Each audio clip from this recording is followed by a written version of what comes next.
Bonjour et bienvenue au Café du matin avec John Plassard. Aujourd'hui, je me focalise sur les vacances. Selon plusieurs études très sérieuses, plus de la moitié, donc 55% des travailleurs américains, n'ont pas utilisé toutes leurs vacances disponibles l'année passée, malgré l'augmentation des congés payés.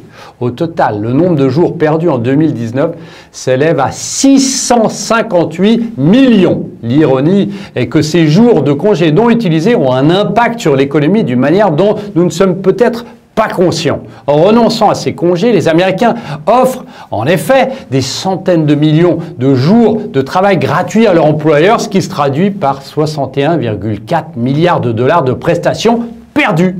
Au-delà, cette étude estime que ces jours pourraient avoir injecté 223 milliards de dollars dans l'économie américaine. Alors voilà comment il décompose la situation.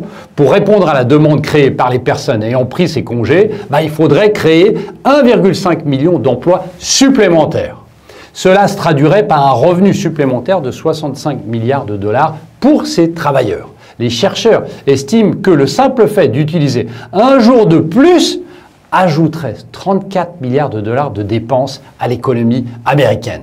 Les derniers sondages, révèlent que les travailleurs les mieux intentionnés ne satisfont pas à leur désir de prendre des vacances. Les chercheurs ont découvert que si les travailleurs américains avaient concrétisé leur intention de prendre des vacances, cela aurait pu stimuler l'économie américaine de 64,5 milliards de dollars. Le rapport conclut sur une note positive, car les chercheurs pensent que les vacances ne vont évidemment pas disparaître.